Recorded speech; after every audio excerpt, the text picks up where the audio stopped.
महाराज की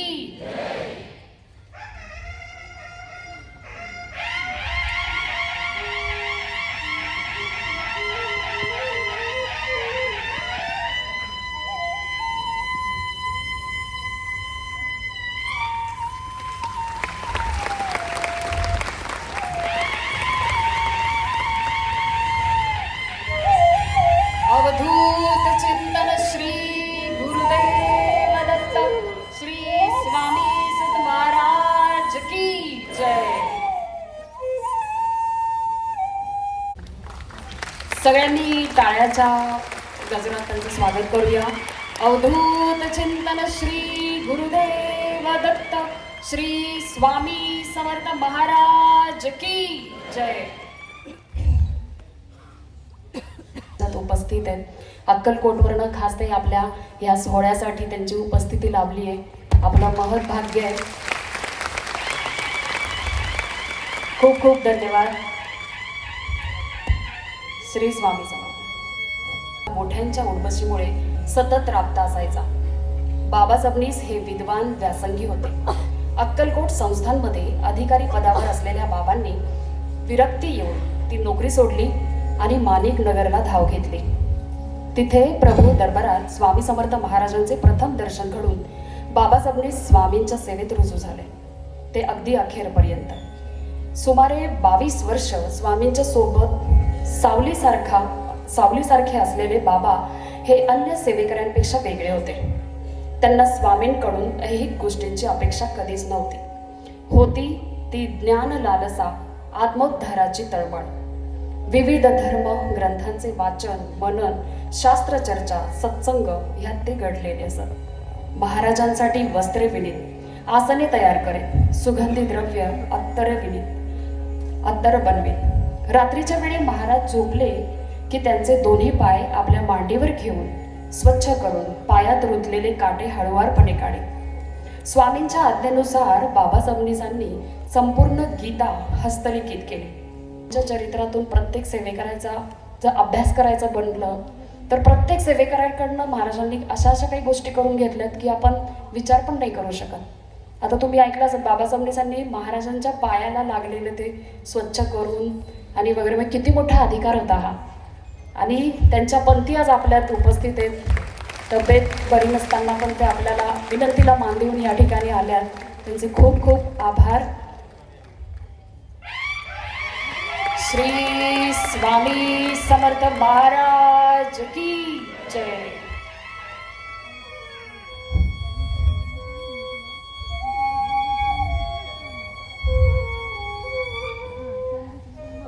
सध्या वय वर्ष त्यांचं 79। वडील वेदमूर्ती विनायक आठवले। अरविंद काकांनी रिझर्व्ह बँक नागपूर येथे 26 वर्ष नोकरी केली। त्या दरम्यान हठयोगाचा 7 वर्ष अभ्यास केला।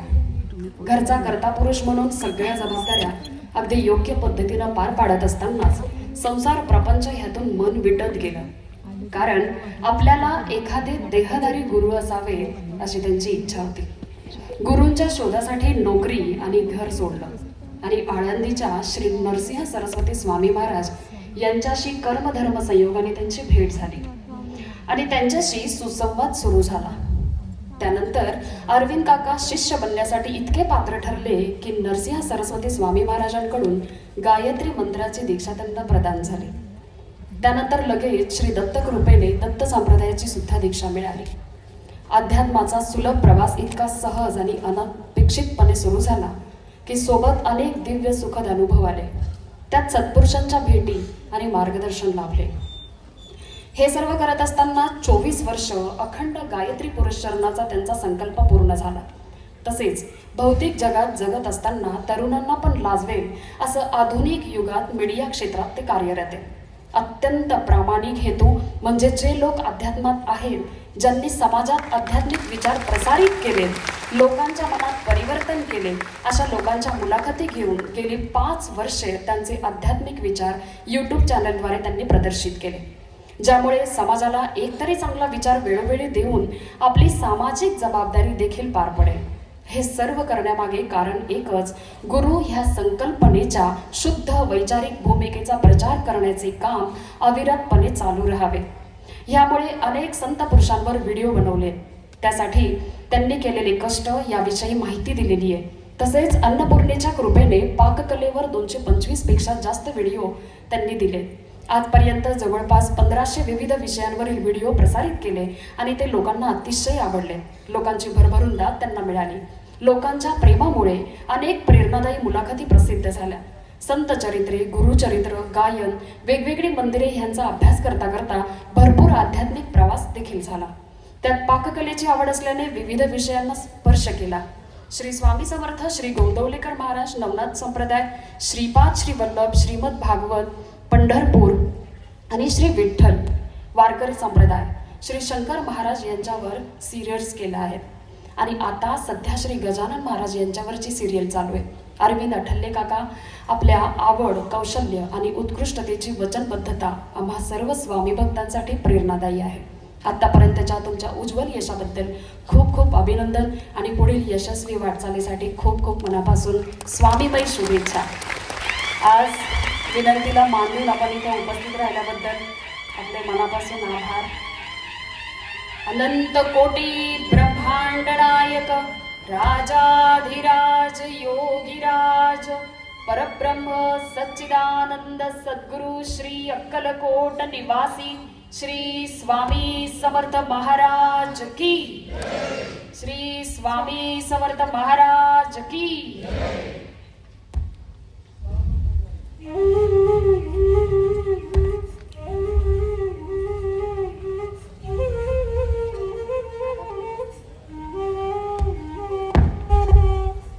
त्यांना कधी त्यांचं कौतुक केलेलं किंवा असं मान सन्मान आणि ह्या सगळ्या गोष्टी त्यांना आवडत नाही.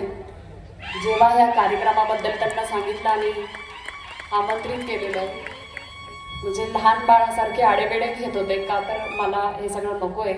महाराजांनी दिलेलं इतकं आहे आणि ते दिलेलं इतकं वाटायचं आहे, त्याच्यात मला हा सन्मान आणि कौतुक ह्यात काही रस नाही आहे.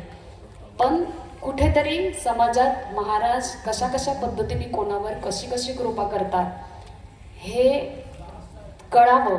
कारण की आज बघा तर स्वामी महाराजांचा प्रचार प्रसार एवढा वाढतोय. पावलोपावली महाराज की. काकांबद्दल सांगायचं झालं तर आत्ताच्या ज्या गोष्टीमुळे आपण सगळे म्हणू शकतो एक वेडं पिसं होणं ज्याला म्हणतात, जो कर्ण पिशाच आपल्या सगळ्यांच्या हातात असतो, आता माझ्या पण हातात आहे. यांनी सगळ्यांना वेड लावलेले आहे. पण काही वेड असं पण आहे की जे अख्ख्या जगात एखाद्या गोष्टीमुळे त्याचा वापर केला तर तो चांगला पण आहे. तर पुराणिक काका रोजच्या रोज स्वामींवर अशा काही त्या 4 वेळा लिहितात आणि स्वामींचे भक्त तर अनेक आहेत, असंख्य आहेत, मोजू शकत नाहीत. पण पुराणिक काकांचे पण भक्त आता झालेत की जे आवर्जून एखाद्या गुड मॉर्निंगची मेसेजची वाट न बघता त्या 4 वेळींची वाट बघतात, कारण त्यातून पण लोकांना त्याची उत्तरं मिळतात. आता हे किती अद्भुत आहे. जे ऐकावं, हे जेवढं ऐकावं तेवढं नवलच आहे असं. तर काकांनी विनंतीला मान देऊन ते खूप लांबून आले.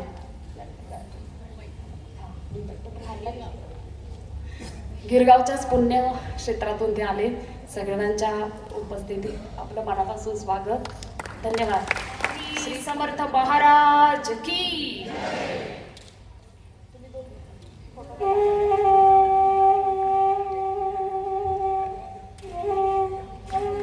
पाच ग्रंथ बाकीचं सगळं लिहिलंय, पण त्यांच्यावर जर लिखाण करायचं म्हटलं तर मला वाटत नाही किती ग्रंथात ते पूर्ण होऊ शकतं.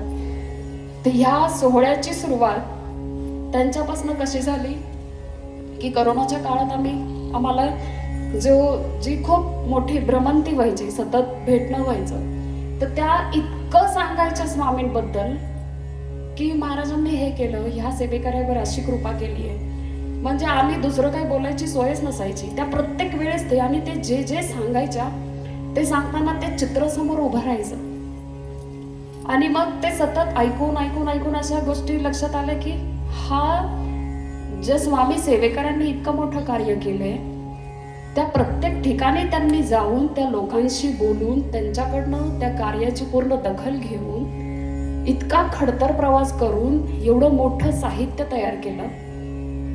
मग ह्या सगळ्या लोकांना तुम्ही कधी भेटलात किंवा काय असे प्रश्न पडायचे आणि मग त्या प्रश्नातून त्या सांगायच्या, ते प्रत्येक वेळेला ती मजा पण सांगायच्या की कोणाच्या घरी एवढी ती स्मरणशक्ती की कोणाच्या घरी किती वेळा, कोणत्या दिवशी, कोणत्या तारखेला, कुठल्या वेळेला जाऊन काय खाल्लंय हेही त्या आठवणीत सांगायच्या. मग प्रश्न असा पडला की जर ह्यांनी त्या ठिकाणी जाऊन एवढं म्हणजे त्यांची माहिती घेऊन हे लिखाण केलंय, जर त्यांना ते लोक भेटले तर असा एक जरी व्यक्ती आपल्याला भेटला तर, आणि सहज प्राध्यापक अभिषेक निकम यांनी त्यांच्यासमोर असा प्रस्ताव मांडला की ह्या सगळ्या लोकांना आपण एकत्र आणू शकतो का, यांना भेटू शकतो का. आणि अगदी स्वामी कृपांकित सज्जनांचा स्नेह मेळावा हा ऐन कोरोनामध्ये 2021ला लोहगाव या ठिकाणी पार पडला. तिकडे 200 लोक, बाहेरची अवस्था इतकी खराब होती. लोकांना आम्ही बोलायचो की तुम्ही मास्क आणि हे सगळं करून या, तर लोक भाऊ स्वामी आहेत ना. म्हणजे स्वामींचे भक्त वेगळे आणि त्यांना त्यांचे वाचक जे भक्त होते ते अगदीच वेगळे. म्हणजे लोहगावला इतक्या लांब तो सोहळा ठेवलेला. देवकर काकांची कृपा, स्वाती कदमताई इथे उपस्थित आहेत. त्यांची इच्छा की नाही एवढं महान कार्य आहे तर मग आमच्या कार्यालयात का नाही. तर कृपा अशी की त्या कार्यालयाचं नाव पण शुभम मंगल कार्यालय. जे शुभ सुरू झालं तिथून माहित नव्हतं पुढच्या वर्षी होणार का. अनपेक्षितपणे गडकरी रंगायतांना हा दुसरा वर्षाचा सोहळा रंगला. बाहेर 1000 लोक होते, आतमध्ये 1000 लोक आणि बाहेर 1000 लोक होते. पोलिसांना यावं लागलं सगळं थांबवायला. 3रं वर्ष तसंच झालंय आणि आता हे 4थं वर्ष. पण 4थ्या वर्षात एवढ्या सगळ्या गोष्टी आहेत, पण म्हणजे ज्यांच्यापासून ही सुरुवात झाली त्या इथे असू शकत नाही. पण खात्री ही आहे की कुठून तरी त्यांचा आशीर्वाद तो आहे आणि सातत्याने अखंडपणे हे कार्य होत राहणार. तर मी खूप ओघाओघाने जास्त वेळ बोलले, सगळ्यांची जेवणाची वेळ झाली आहे. पण हे कार्य असं आहे किंवा ती विभूती अशी आहे की कितीही बोललं तरी ते थांबू नाही शकत. म्हणजे कोणी थांबवलं तरी ते थांबू नाही शकणार. आपल्या सर्वांनी इथे सांगायच्या आधीच अशी मानवंदना दिली, त्याबद्दल सर्वांचे खूप खूप आभार.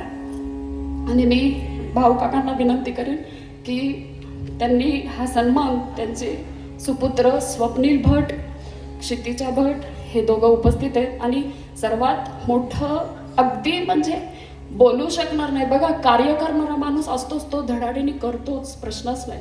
पण त्या कार्यासाठी अखंड उभं राहणं, त्या कार्याला तो पाठिंबा देणं आणि त्या कार्याचा सन्मान करणं, हा सन्मान आपण काही फक्त ट्रॉफ्याने हे देऊन नाही करू शकत. तो सन्मान प्रत्येक कृतीतून होऊ शकतो. आणि हा त्या कार्याला पाठिंबा होता. ती त्यांची मामे बहीण अपर्णा जोशी आपण आपल्यासोबत उपस्थित आहे. जरी नम्रता मॅडम मुंबईला राहत होत्या तरी पुण्यामध्ये त्यांचं लिखाणाचं काम पूर्ण झाल्यानंतर त्या अखंड ह्या कार्यात त्यांनी म्हणजे ते वेगळ्या पद्धतीने ते वाहून घेतलेलं एक बहिणीचं प्रेम वेगळं. आणि महाराजांनी ह्या कार्यात त्यांना पण तो एक म्हणू शकतो की त्यांचं पण नाव होतं त्या कार्यासाठी. तर मी ह्या तिघांना विनंती करेन की आपण व्यासपीठावर यावं.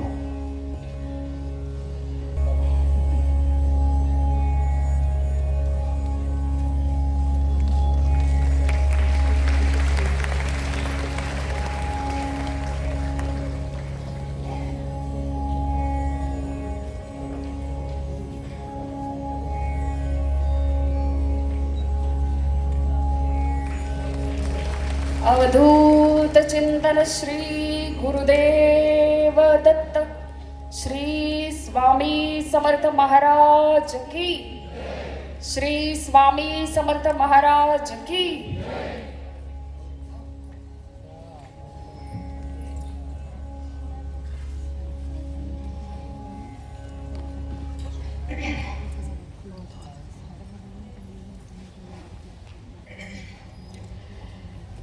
योगीराज परब्रह्म सच्चिदानंद सद्गुरु श्री अक्कलकोट निवासी श्री स्वामी समर्थ महाराज की, श्री बाळप्पा महाराज की.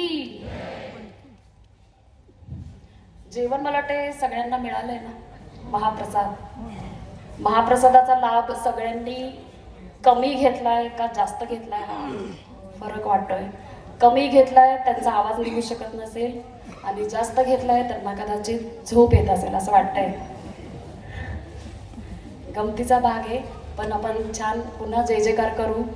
आज काकांचं वयवर्ष साधारण 75च्या वर आहे, पण ते आज थोड्या वेळापूर्वी म्हणत होते की कृपांकित म्हणून मला तुम्ही इथे बोलवलंय, पण मला इथे यायला आनंद होतो कारण एकाच ठिकाणी इतके स्वामी भक्त बघायला मिळतात. ही किती मोठी गोष्ट आहे.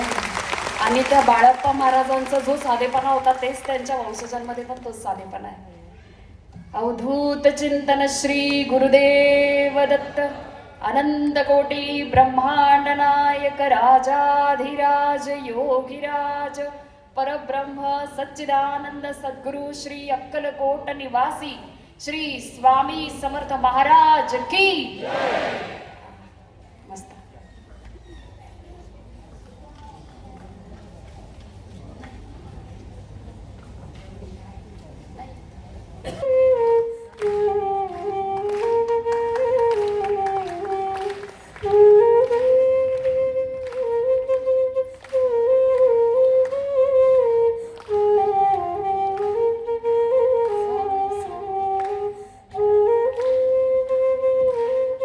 शिवाजी महाराज की.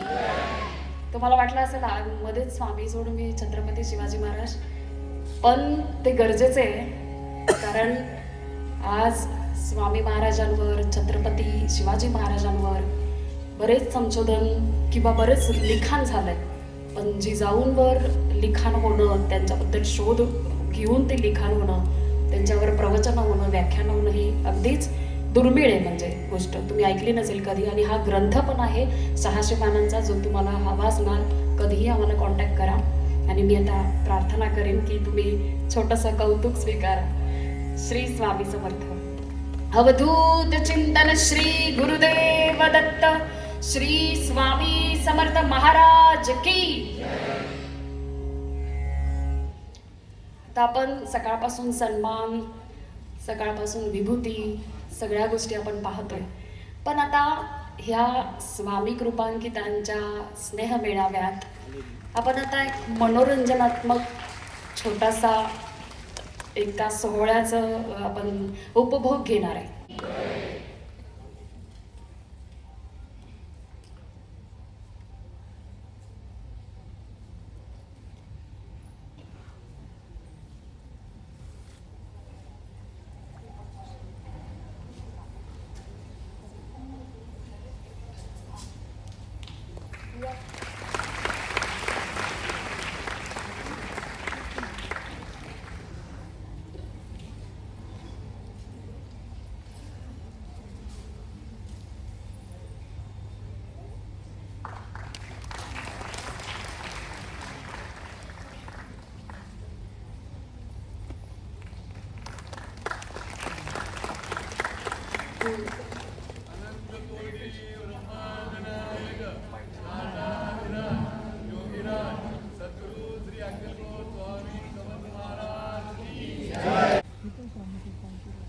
अशा स्वामी कृपांकित जोशी काकांना आणि या संस्थेला लाख लाख शुभेच्छा देऊन या स्वामी कृपांकित सज्जनांच्या स्नेह मेळाव्यात उपस्थित झाल्याबद्दल मनापासून आभार.